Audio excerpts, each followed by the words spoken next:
दोस्तों आज की कहानी में क्या होता है कि एक बेहद ही खूबसूरत शादीशुदा लड़की होती है और जिसकी शादी को लगभग 3 साल बीत चुके थे।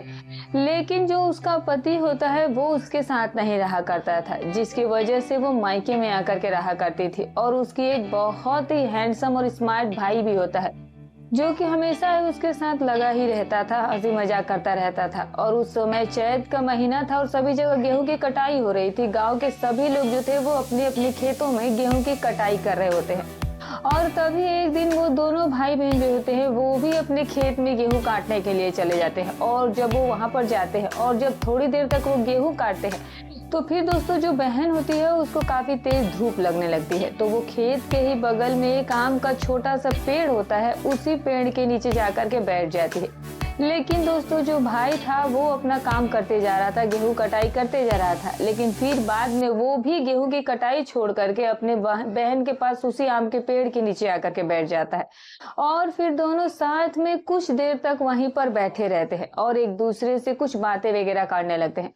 और तभी अचानक से दोस्तों जो बहन होती है वो उसका मूड बन जाता है। और फिर जब उसका मूड बन जाता है तो फिर उसी गेहूं के खेत के बगल में एक छोटा सा गड्ढा था, उसी गड्ढे में दोनों चले जाते हैं। और फिर वहां जाने के बाद दोस्तों वो कुछ ऐसा काम करने लगते हैं कि जिसके बारे में आप कभी कल्पना ही नहीं कर सकते हैं। तो दोस्तों ये जो कहानी है वो बहुत ही रोचक और बहुत ही दिलचस्प होने वाली है। तो आइए जानते हैं पूरी कहानी को। लेकिन वीडियो में आगे बढ़ने से पहले बस आपसे एक छोटी सी रिक्वेस्ट है कि वीडियो को एक लाइक जरूर कर दीजिएगा। अगर आप हमारे चैनल पर नए मेहमान दर्शक बनकर आए हैं तो चैनल को सब्सक्राइब जरूर कर दीजिएगा दोस्तों। और वीडियो के आपके बारे में जो भी राय हो कमेंट करके जरूर बताइएगा दोस्तों। तो चलिए दोस्तों अब हमारी आज की सच्ची कहानी की शुरुआत करते हैं। तो नमस्कार दोस्तों, स्वागत है आपका हमारे YouTube चैनल में। तो दोस्तों ये जो कहानी है वो आंध्र प्रदेश के छोटे सी गांव की है। 3 अप्रैल और जो दोस्तों 3 अप्रैल की ये घटना होती है। गांव में एक सुनैना नाम की बेहद ही खूबसूरत लड़की जो है वो अपने माता पिता के साथ रहा करती थी। और सुनैना के घर के बगल में ही एक गौतम नाम का लड़का जो था वो भी अपने माता पिता के साथ ही रहा करता था। दोनों जो थे वो साथ में ही स्कूल पढ़ने के लिए आया जाया करते थे। दोनों के बीच में काफी अच्छी दोस्ती भी हो चुकी थी और दोनों जो थे वो रिश्ते में भाई बहन लगा करते थे। उन दोनों के जो माता पिता थे वो उन दोनों को ही अपने सगे औलाद की तरह प्यार करती थी। उनको दोनों को ही घर वाले एक दूसरे को बहुत मानते थे। अब दोनों की उम्र भी शादी की लायक हो चली थी। लेकिन जो सुनैना थी वो उसके माता पिता के सामने बहुत सी ऐसी मजबूरियां थी, क्योंकि सुनैना का कोई अपना सगा भाई नहीं था। घर में सिर्फ कमाने वाला एक बूढ़े पिता ही होते हैं जो कि गांव पर ही खेती बाड़ी का काम किया करते थे। और यही सारा काम से वो अपना घर का खर्चा चलाया करते थे। और जो गौतम था वो 2 भाई थे। उसका एक बड़ा भाई जो था वो दिल्ली में एक प्राइवेट कंपनी में जॉब किया करता था और गौतम के पिता जो थे वो खेती बाड़ी का काम किया करते थे गांव पर, जिसकी वजह से गौतम के घर पर आर्थिक स्थिति जो थी वो बहुत अच्छी थी। लेकिन सुनैना के घर कमाने वाला कोई नहीं था, सिर्फ एक पिता ही था। और जो सुनैना की माँ होती है वो भी कहीं ना कहीं बीमार रहती थी और बूढ़ी हो चली थी और हमेशा घर पर ही रह करके घर का ही कामकाज किया करती थी। अब जो सुनैना और जो दोस्तों गौतम होते हैं ये दोनों जो थे वो अपनी कॉलेज की पढ़ाई पूरी कर रहे थे। सुनैना जो थी वो पढ़ने लिखने में ठीक ठाक थी और वो पढ़ लिख करके डॉक्टर भी बनना चाहती थी। गौतम जो था वो हमेशा ही अपने आप को बिल्कुल ही अच्छा अच्छा कपड़ा पहना करके खुद मेंटेन करके रखता था और प्रतिदिन सुनैना के घर पर जाता था। और जब भी घर पर जाता था तो फिर सुनैना के साथ बैठ करके घंटों बात किया करता था। दोनों एक दूसरे से बात करके काफी ज्यादा खुश हो जाया करते थे और हमेशा एक दूसरे के साथ ही लगे रहते थे, हंसी मजाक करते रहते थे, क्योंकि दोनों जो थे वो बचपन से एक साथ खेल कूद करके पढ़ लिख करके बड़े हुए थे। और इसीलिए उनके बीच में काफी अच्छा बॉन्डिंग था, काफी अच्छा लगाव था। और जो उनके माता पिता थे वो लोग भी ये बात जानते थे कि दोनों ही बचपन के दोस्त थे और रिश्ते में दोनों भाई बहन भी लगते हैं। और इसीलिए वो लोग उन पर कभी शक भी नहीं करते थे। उन्हें जहाँ कहीं भी जाना होता था तो फिर दोनों एक ही साथ जाया करते थे और अपना काम धंधा करके वापस से वो घर पर लौट करके आ जाया करते थे। लेकिन दोस्तों जो सुनैना होती है वो गौतम को कहीं ना कहीं मन ही मन पसंद करने लगी थी, लेकिन खुल करके वो कभी भी गौतम के सामने अपने प्यार का इजहार नहीं कर पाई थी, क्योंकि वो काफी ज्यादा शर्मीली टाइप की लड़की थी। वो गौतम से इस बारे में बात करने में शर्माती थी, और जो गौतम था वो भी काफी ज्यादा सीधा साधा लड़का था। वो भी एक तरह से शर्मीला टाइप का ही लड़का था, जिसकी वजह से दोनों जो थे वो एक दूसरे से अपने प्यार का कभी इजहार ही नहीं कर पाए थे। और फिर दोस्तों एक दिन की बात होती है कि सुनैना के जो पिता होते हैं उन्हें पास के ही एक गांव में लड़के के बारे में पता चलता है। अब दोस्तों जो लड़का होता है उसका नाम पंकज होता है। पंकज जो था वो चेन्नई में राजमिस्त्री का काम किया करता था, अच्छा खासा वो कमा भी रहा था। और उस समय पंकज जो था वो अपने घर पर अपने गांव पर आया हुआ था। और फिर एक दिन जो सुनैना के पिता होते हैं वो अपना टाइम निकाल करके पंकज को देखने के लिए उसके घर पर चले जाते हैं। और जब वहां उसके घर पर जाते हैं तो तब उनकी मुलाकात जो है वो पंकज से होती है, और जिसके बाद पंकज जो है उन्हें काफी पसंद आ जाता है।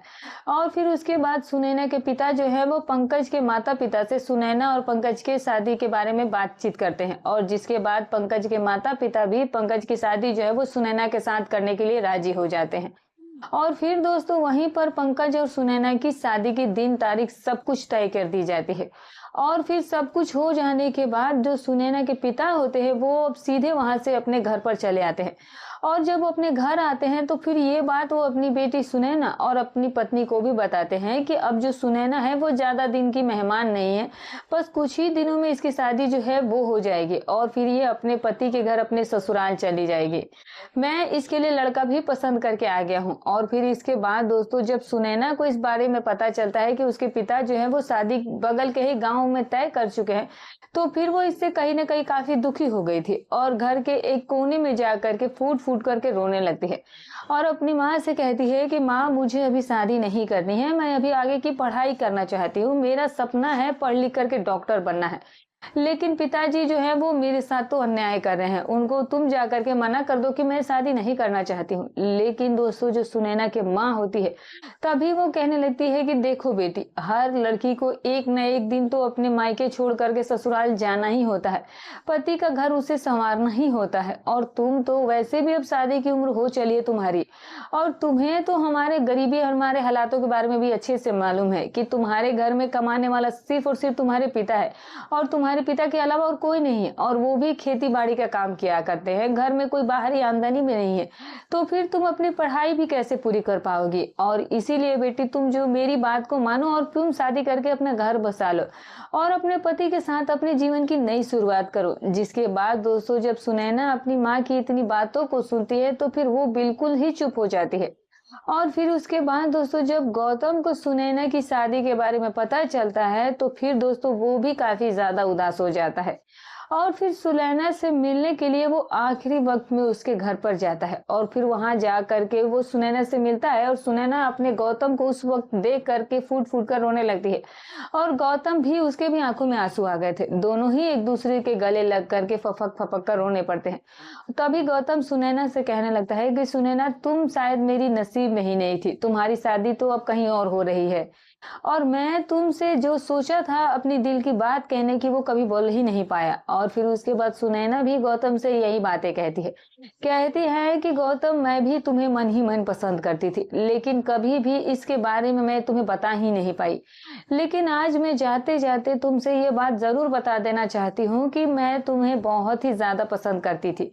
अब जब ये बात सुनने के बाद तब गौतम कहता है सुनैना से कि ठीक है सुनैना, अब तुम जाओ, तुम जहां भी जा रही हो मेरी दुआ तुम्हारे साथ हमेशा रहेगी, तुम अपने पति के साथ खुश रहना हमेशा। और फिर उसके बाद दोस्तों गौतम इतना कह करके सुनैना के घर से सीधे अपने घर पर चला जाता है। और फिर दोस्तों कुछ दिनों के बाद तय समय पर जो पंकज होता है वो बहुत ही धूमधाम से बारात लेकर के सुनैना के घर पर आता है और फिर सुनैना का हाथ पीला करके उसे अपनी पत्नी बनाकर, अपनी दुल्हन बना करके अपने घर लेकर के चला जाता है। उसके बाद दोस्तों जब सुनैना पहली बार अपने पति पंकज के साथ अपने ससुराल में जाती है तो फिर दोस्तों पहली रात के दिन वो अपने कमरे में बैठकर अपने पति के कमरे में आने का इंतजार कर रही थी। लेकिन दोस्तों उस रात जो पंकज होता है वो सुनैना के पास जाता ही नहीं है और फिर सुनैना को देखते ही देखते अब उसकी सुबह भी हो जाती है और फिर उसके दूसरे दिन भी पंकज जो है वो सुनैना से मिलने के लिए उसके साथ अपना रस्म पूर्ण करने के लिए भी नहीं आता है। और फिर दोस्तों इसी तरह से लगभग 10 दिनों का समय भी गुजर जाता है और पंकज जो है वो कभी भी सुनैना के पास मीठी मीठी बात तक करने, उससे हाल चाल जानने तक नहीं जाता है, जिसकी वजह से कहीं ना कहीं सुनैना का दिल टूट गया था। और फिर दोस्तों एक दिन सुनैना पंकज जो है वो सुनैना की सारी जरूरतों और सारी इच्छाओं को छोड़ करके वो अपने चेन्नई में काम करने के लिए चला जाता है। और जब वो चला जाता है तो फिर सुनैना जो है वो अपने पति के जाने के कारण बहुत दुखी हो गई थी।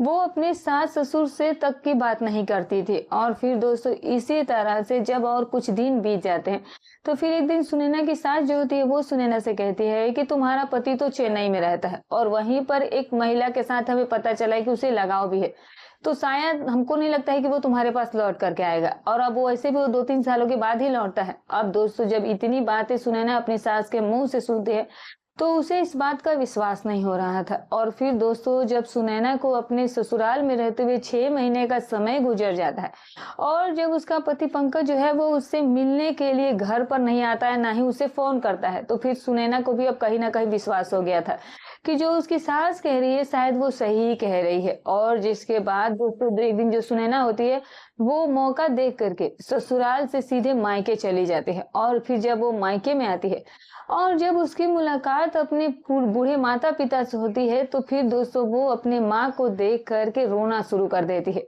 क्योंकि उस समय जो उसकी माँ की तबीयत थी काफी ज्यादा खराब हो गई थी और उसके पिता का जो सेहत था वो भी कुछ ठीक नहीं था। और फिर उसकी माँ जब उसे अपने घर पर देखती है तो फिर सुनैना से पूछती है कि क्या बात है सुनैना, तुम अपने ससुराल से ऐसे अचानक चली आई। जिसके बाद जो सुनैना है वो रोते हुए अपनी माँ से कहने लगती है कि माँ अब मैं वापस से अपने ससुराल जाऊंगी भी नहीं। और फिर वो अपने पति की सारी सच्चाई जो है वो अपनी माँ को बता देती है। और फिर जब उसके माँ को सुनैना के पति पंकज के बारे में, सच्चाई के बारे में पता चलता है कि वो चेन्नई में ही किसी महिला के साथ प्रेम प्रसंग में है और वो घर पर भी लौट कर नहीं आता है, तो फिर ये खबर सुन करके सुनैना की माँ काफी ज्यादा दुखी हो जाती है और फिर वो सुनैना को गले लगा करके फूट फूट करके रोने लगती है। और फिर सुनैना का पिता जब उन दोनों को रोते हुए देखता है तो फिर वो उन्हें चुप कराते हैं, उन्हें हिम्मत देते हैं, कहते हैं कि देखो बेटी, जो लिखा होता है वही होता है, हमारे हाथ में वैसे भी कुछ नहीं होता है, तुम्हारे किस्मत में ही शायद ऐसा लिखा हुआ था। अब खैर जो भी हुआ हो गया, अब तुम हमारे पास आ गई हो और तुम्हारे चले जाने के बाद वैसे भी हमारी देखभाल करने के लिए कोई नहीं बचा था और इसीलिए छोड़ दो, अगर वो तुम्हारे पास नहीं आया तुम्हारा ही हमारे ही पास रहो।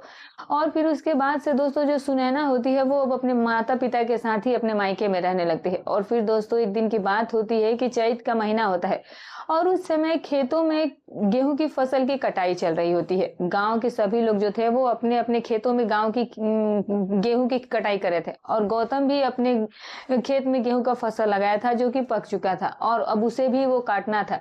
लेकिन उस समय गौतम को अपने खेत की गेहूं की कटाई के लिए कोई मजदूर जो था वो नहीं मिल रहा था और जिसकी वजह से वो काफी ज्यादा परेशान रहने लगा था। और फिर वो सुनैना के घर पर उसकी मदद मांगने के लिए जाता है और फिर वहां जाने के बाद सुनैना से कहता है कि देख सुनैना, मेरे खेत की गेहूं जो है वो पक चुकी है और मुझे गेहूं की कटाई भी जल्द से जल्द करवानी है, लेकिन फिलहाल तो मुझे कोई मजदूर ही नहीं मिला है। जो भी मजदूर हैं वो तो सभी अपने अपने खेतों में ही गेहूं की कटाई कर रहे हैं और इसीलिए मैं तुम्हारे पास आया हूँ, यही उम्मीद लेकर के आया हूँ कि तुम जो है वो मेरी गेहूं की कटाई में मदद कर दोगी। क्योंकि वो लोग पहले भी कई बार साथ में ही गेहूं की कटाई कर चुके थे। और जिसके बाद जब सुनैना गौतम की ये बात सुनती है तो फिर दोस्तों वो समझ जाती है कि जो गौतम है वो गेहूं की कटाई को लेकर काफी परेशान है। तो फिर वो गौतम से कहती है कि अरे गौतम, इसमें इतनी टेंशन लेने वाली क्या बात है, मैं हूं ना, चलो मैं तुम्हारी मदद कर देती हूँ और तुम्हारी गेहूं की कटाई करवा देती हूँ। और जिसके बाद गौतम जो है वो सुनैना के साथ मिल करके अपनी खेत में गेहूं की कटाई करने के लिए चला जाता है। और दोस्तों जब जाता है और जब वो दोनों अपनी खेत की गेहूं की फसल की कटाई करने लगते हैं तब तक धूप काफी तेज निकल आया था। और दोस्तों जब धूप निकल आता है तो फिर जो सुनैना है उसे काफी ज्यादा धूप महसूस होने लगती है, तो फिर वो गेहूं के खेत में बगल में ही जाकर के बैठ जाती है। वहां पर एक छोटा सा आम का पेड़ लगा हुआ था और तब तक गौतम भी गेहूं की कटाई करना छोड़कर उस आम के पेड़ के नीचे जाकर के सुनैना के बगल में जाकर के बैठ जाता है। और फिर दोनों कुछ देर तक बैठते हैं, अपना आराम करते हैं, कुछ बातें करते हैं, एक दूसरे से दिल की बातें करना शुरू कर देते हैं। और फिर दोस्तों उस समय खेत के अगल बगल में कोई भी व्यक्ति मौजूद नहीं था, चारों तरफ सुनसान पड़ा हुआ था। सभी लोग जो थे वो अपने अपने घर में दोपहर का खाना खाने के लिए चले गए थे। और फिर दोस्तों जब वो दोनों एक दूसरे के साथ थोड़ी देर तक बातचीत करते हैं और तब तक अचानक से सुनैना का मूड बन जाता है। क्योंकि दोस्तों जो सुनैना थी वो शादी के बाद से अपने पति के साथ कभी भी अपना इच्छाओं को पूरा नहीं कर पाई थी। और जब वो गौतम को अपने सामने देखती है तो फिर दोस्तों उसका अचानक से ही मूड बन जाता है, मन बन जाता है। और उस समय दूर दूर तक खेत में भी कोई नहीं था, जिस मौके का फायदा उठाकर जो सुनैना होती है वो गौतम के साथ अपनी ख्वाहिशों को पूरा करना चाहती थी। लेकिन दोस्तों जो गौतम होता है वो सुनैना को ये काम करने से लिए मना कर देता है, कहता है कि नहीं सुनैना, ये नहीं हो सकता है। क्योंकि हम दोनों का जो रिश्ता है वो कहीं न कहीं भाई-बहन का तरह रिश्ता है। और मैं ये मानता हूँ कि तुम मुझे काफ़ी पसंद करती हो और मैं भी तुम्हें पसंद करता हूँ। लेकिन इसका ये मतलब नहीं हुआ कि हम दोनों जो है वो अपनी इच्छाओं को इस तरह से पूरा करें। और जिसके बाद सुनैना जो है वो गौतम की एक भी बात नहीं मानती है और फिर वो उससे जिद करने लगती है। तो अंत में गौतम जो है वो सुनैना से कहता है कि सुनैना, शायद तुम्हें मेरे बारे में कुछ पता नहीं है। अगर तुम मेरे साथ ये सब काम करोगी तो फिर तुम बीमार पड़ सकती हो। तभी सुनैना कहने लगती है कि चाहे कुछ भी हो जाए मैं ये देख लूंगी, लेकिन सिर्फ एक बार तुम मेरी मनोकामनाओं को पूरा कर दो। लेकिन दोस्तों जो गौतम होता है वो उसे समझाता है, कहता है कि तुम्हें मेरे बारे में पता नहीं है, मैं दूसरे लोगों से बिल्कुल ही अलग हूँ। जिसके बाद वो कहती है कि चाहे तुम जो कुछ भी हो मुझे उससे कोई लेना देना नहीं है, सिर्फ एक बार तुम मेरी मनोकामना को पूरा कर दो। कहता है कि शायद तुम्हें मेरी सच्चाई नहीं पता है, मैं दूसरे लोगों से बिल्कुल ही अलग हूँ। जिसके बाद वो कहती है कि चाहे तुम जो कुछ भी हो मुझे उससे कोई फर्क नहीं पड़ता है, सिर्फ और सिर्फ तुम मेरी एक बार मनोकामना को पूरा कर दो। और जिसके बाद अंत में गौतम जो है वो सुनैना से हार मान करके उसकी जीत को पूरा करने लगता है। और फिर दोस्तों वो उसी गेहूं के खेत के बगल में एक छोटा सा गड्ढा किया हुआ था और वहीं पर दोनों चले जाते हैं। और फिर वहां पर जाने के बाद जो गौतम है वो सुनैना की सारी मनोकामनाओं को पूरा करने में लग जाता है। और तब तक दोस्तों शाम हो जाती है। तो जो भी लोग अपने खेत से अपने घर पर आराम करने के लिए गए हुए थे वो सभी लोग जो है वो वापस से अपने अपने खेतों में लौट करके आ जाते हैं। और फिर उसके बाद गौतम और सुनैना भी उस गड्ढे से निकल करके अपने खेत में जा करके गेहूं की कटाई करना शुरू कर देते हैं। और वो दोनों जो थे वो अपने खेत की गेहूं की कटाई भी कर लेते हैं। और फिर इसके बाद वो दोनों भी अपने अपने घरों को चले जाता है। और जब घर आते हैं तो तब रात हो जाती है और फिर अपना खाना पीना खा करके और फिर वो अपने अपने कमरों में भी सोने के लिए चले जाते हैं। लेकिन सुनैना को आज नींद नहीं आ रही होती है। वो जब भी सोने की कोशिश कर रही थी तो दोस्तों उसके सामने गौतम का चेहरा जो तो बार बार आ रहा था और उसे वो खेत वाली भी बातें याद आने लगती हैं। और जिसकी वजह से उसका मन जो था वो काफी ज्यादा व्याकुल हो जाता है और फिर वो पूरी रात गौतम के ही बारे में सोचती रह जाती है। लेकिन जब सुबह होती है तो फिर वो सीधे अपने घर से गौतम के घर पर जाती है और फिर गौतम को अपने साथ में लेकर के बगल के ही खेत में चली जाती है। और वहां पर थोड़ा सा मक्का का फसल लगा हुआ था, कोई भी वहां दिख जाता नहीं था, कोई भी वहां दिखता भी नहीं था बगल में खड़ा हो जाने के बाद। और वहीं पर वो गौतम को ले जाती है और कहती है कि गौतम, अब मैं तुम्हारे बगैर रह नहीं सकती हूँ और इसीलिए तुम मुझे भगा करके कहीं लेकर के चलो। तभी गौतम कहता है कि ठीक है सुनैना, मैं भी अब तुम्हारे बगैर नहीं रह पा रहा हूँ और इसीलिए आज रात को तुम मेरा इंतजार करना, मैं तुम्हारे घर के पीछे आऊंगा। और फिर वहीं से हम दोनों जो है वो इस गांव को छोड़ करके कहीं दूसरी जगह चले जाएंगे। और फिर दोस्तों वो दोनों आपस में ये सारा प्लानिंग कर लेते हैं। और फिर जब रात होती है तो जो गौतम है वो अपने घर से कुछ पैसे और कुछ गहने लेकर के सीधे सुनैना के घर के पीछे चला जाता है। और फिर उसके बाद सुनैना भी गौतम के साथ भागने के लिए अपनी पूरी तैयारी कर चुकी होती है। लेकिन भागने से पहले वो अपने बूढ़े माता पिता के पास जाती है और फिर उनसे मुलाकात करती है, बात करती है और अपने माता पिता से कहती है कि मुझे आप लोग बस माफ कर दीजिएगा, क्योंकि आप लोग ही कहते थे कि बेटी जो है वो पराया धन होती है और उसे एक न एक दिन अपना घर छोड़ करके जाना ही होता है। और इसीलिए बस आप लोग अपना ख्याल रखिएगा और मैं जा रही हूँ और फिर कभी अगर मौका मिलेगा तो फिर मैं आप लोगों से मिलने के लिए जरूर आऊंगी। और फिर वो इतनी बातें कह करके गौतम के साथ उस गांव को छोड़ करके रातों रात भाग जाती। तो दोस्तों ये थी आज की कहानी। आपको कैसी लगी कमेंट करके जरूर बताइएगा। तो दोस्तों हमारी कहानी सुनाने का उद्देश्य किसी की भावनाओं को ठेस पहुंचाना नहीं है, ना ही किसी के दिल को आहत करना है। बस केवल आपको सतर्क करना है, आपको जागरूक करना है। तो फिर मिलूंगी कल एक और नई रोचक कहानी के साथ। तब तक अपना